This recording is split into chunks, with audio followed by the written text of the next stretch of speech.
get into in the rest of the videos.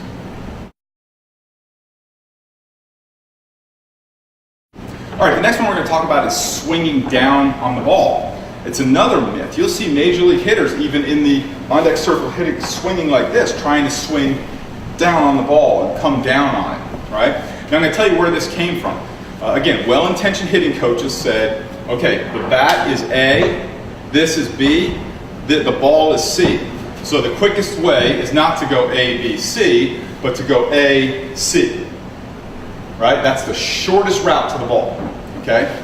Well, I will tell you that living in the New York area, the shortest route is not always the most effective route. Okay? So the shortest route to New York City, for me, for miles, is to go up the New Jersey Turnpike to the Holland or Lincoln Tunnel. But that is not always very effective because that shortest route can take you a couple hours if you go at the wrong time.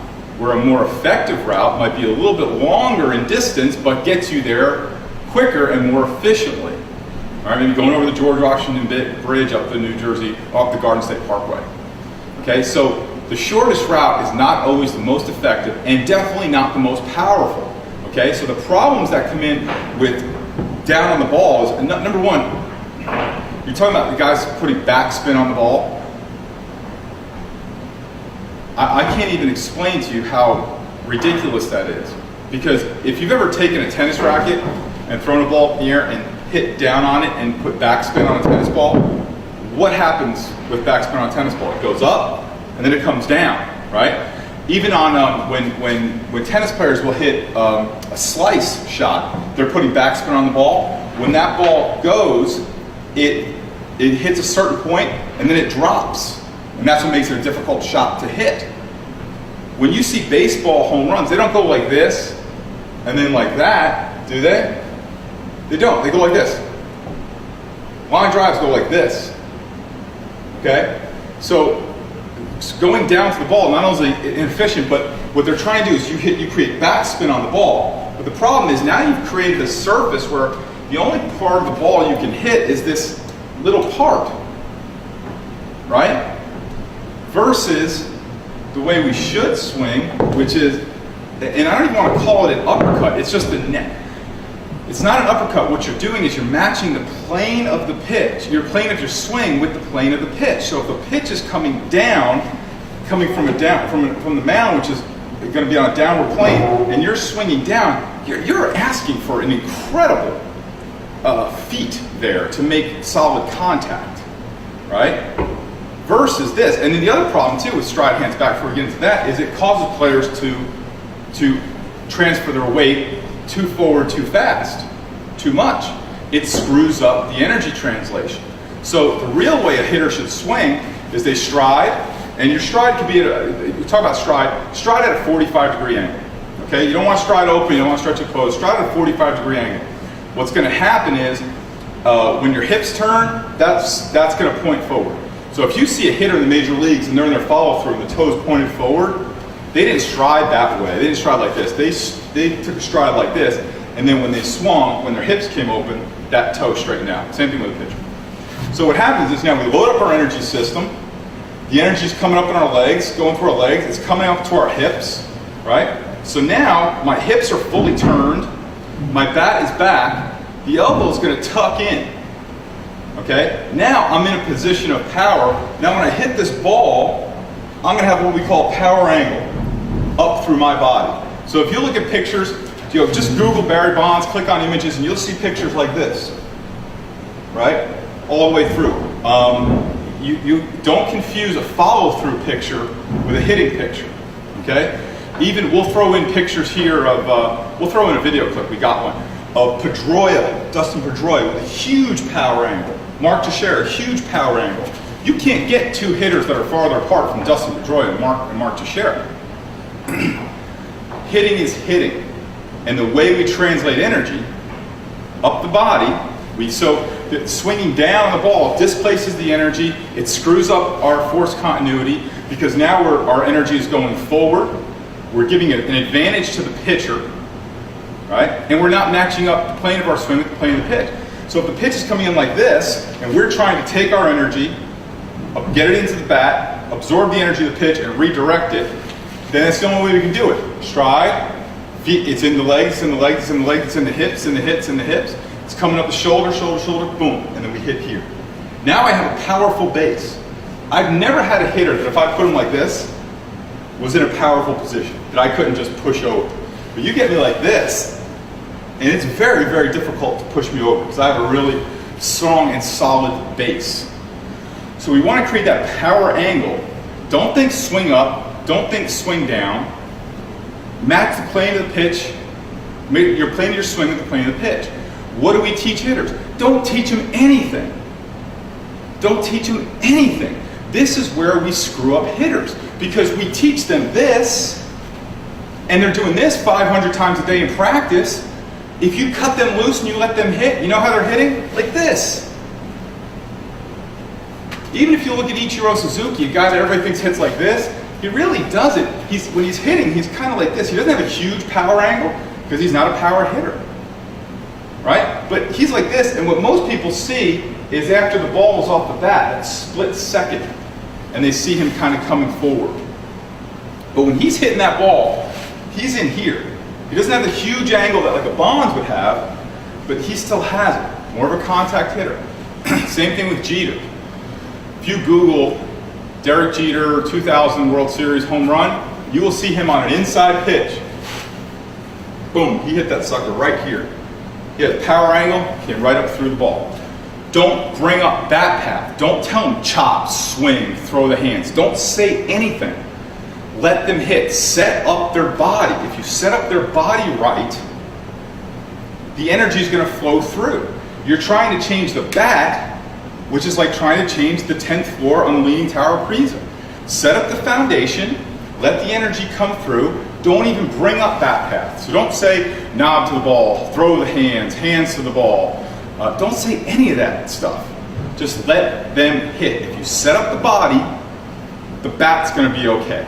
The body's wrong, it's like the foundation of the Leaning Tower of Pisa. Everything else is gonna be wrong. And if that foundation's wrong, nothing you do the rest of the way is going to help that hitter. Okay? So again, stride, hands, we're not doing stride hands back, energy's coming up the body, up the body, up the body, up the body, elbow's going to tuck, hips are turned, and then it's going to come through. Let me give you another analogy of power angle and energy translation and torque as well as hip separation from the shoulders. Mike Epstein, hitting coach, this is his theory. He says if you've ever been fishing, right? When you cast a pole, you send the pole back, and what goes back to? The line and the hook, right? And then when you cast the pole forward, there's a point where the hook is going back and the pole's going forward. And when the pole snaps straight and stops, that's when that hook goes flying.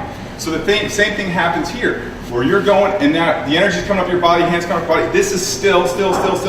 And then when this goes as far as it can, when your hips have turned as far as they can, then your bat's going to come through with power.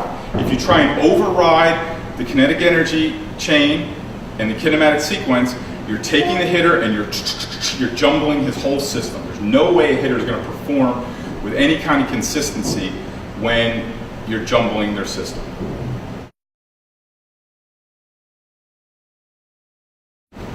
Here's another conventional wisdom myth, and it's called squash the bug. You'll hear this a lot from hitting coaches where they'll talk about the back foot, and they'll say, when you're hitting, you turn and you squash the bug. Like you take your foot like you're squashing the bug into the ground. It's another thing that doesn't happen because if you think about when that happens in the swing, just move this here. Think about when this happens in the swing, when they're asking them to do that, is kind of like here in the swing. They're looking for them to squash the bug. So if you say squash the bug, where's the energy going? The energy's going down to the back foot. Where we know that once a hitter strides, most of his weight goes onto that front foot, and then that energy system comes through. If you look at most hitters, you will see that foot is sometimes off the ground or just touching the ground. Okay, Frank Thomas was a hitter that was like, I can't even do it, but he was kind of like a huge power angle, and this was off the ground. You know, it's easier doing a continual movement. Barry Bonds was just touching. most hitters are just barely making contact with the ground. And what it serves as is a balance. It's just a balance point because all the weight and the leverage is coming up here. So if we say squash the bug, we're taking it out of our kinetic sequence and our energy chain, excuse me. So what do we say? Well, what's really happening is when the hips turn, this foot will turn. So you'll even hear guys like turn that knee in. That knee is a function of when you're here, here, here, here, here, here, here. The hips turn that leg, not the leg, because the energy is coming up. So do you want energy that's coming up through your core and your torque position, hip and shoulder separation? Do you want to take that energy and then send some of it down to the foot? No, you want that coming naturally up the body. So again, this goes back though to force continuity and setting up a good foundation. So if I have a kid who strides too closed, then he's not going to get a great hip turn, right? So if I just put this on my hips and I'm closed, that's the extent of my hip turn.